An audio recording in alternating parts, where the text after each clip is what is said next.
Okay, so as you can tell, this video is very, very late, and there's a really good reason for that. Basically, I'm in a show right now, and schedule is crazy, crazy, crazy. And I've also, on top of that, been having a ton of technical issues with my camera, and I don't really have a lot of time to fix those technical issues. And real quick, while I'm off on these tangents before I get on topic, you can tell I have old age makeup on. That's why. And the hair's like all like, because I just got done with my show and I just got home and it's like midnight. Yeah. And real quick, while I'm off on this topic, the show I'm doing is set in the 1930s. It's set in 1935 in Southern Illinois, right? And my character is like terrified of witches. Like literally, like all my lines are like, she's a witch, it's a spell, I've been hexed. Like it's like I like believe that this witch is gonna like kill me and my son, and I'm totally like mean and like funny at the same time. It's a fun character to play, but she's really, really mean. She's kind of a you-know-what. But I just thought that's really ironic that my character is like the one who's like, she's evil, she's a witch, she'll witch you if you look at her, blah, blah. But yes, that's why I look so bizarre. My hair's all like, what? Like, I know, I look weird. So this week's video, though, has to do with spells and writing our own spells, rituals, all that fun stuff. So typically when I go try to spell or something, which I really don't do any spells. Every once in a while, but they're really rare. First thing I usually do is I obviously have like a purpose for doing it, so I get my purpose and everything, and then I go through this book that I have. It's called like 5,000 Spells or something. It's this big, big, big book, and I go through there and I kind of like try to find ideas like of different herbs I could use, or different like folklore or techniques, and I just get ideas. Like I never really use it like what it says in there like verbatim or anything, but like I do use it to get like ideas. It kind of helps me spark and get some ideas flowing of what I want to do myself. So yeah, that's super exciting. And then typically after that I go through and I write it out in my little book, and I, you know, plan out color coordination and when I'm gonna do it, under what moon phase I'm gonna do it, you know, what incense I'm gonna use. So, and then depending on what it is, usually what I do, okay, people tend to fall in one of these categories where, and I'm kind of in the middle though, where when they write spells, they like write a spell or whatever, a ritual, and they like read it from the book, or I guess whatever, and they like do their spell.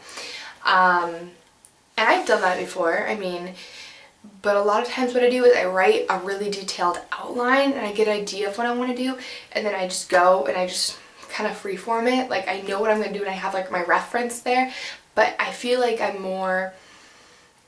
feel more like I get more out of it when I'm present, like I'm there. I don't feel like I'm just like it's like an acting. You're a little actress. Sorry. When someone just reads lines, like you're just like, my name is Brianna and I go to school. Like it's not as exciting if like I'm just like, my name's Brianna and I go to school. I like pie. If it's like, you know what I mean, like, my name's Brianna. Like, if you're like present, if you're there, you're not just reading from something. But a lot of times I like to do that. It just depends. Like, I'm not bashing either way, really. But just personally, I think some people, especially as beginners, and I was this way, I was afraid to do that. I was like, I'm gonna mess up and blah blah. But like, I don't know. I personally, I connect better with things when it's more, this is what I feel like I need to say right now. This is what I feel like I need to do. So that's just my little 2 cents right there. Also, most important thing I think definitely to think about when you're doing a spell is your intent. Really, all the other stuff is not necessary. Really, like I mean, it's just like it's like an aid.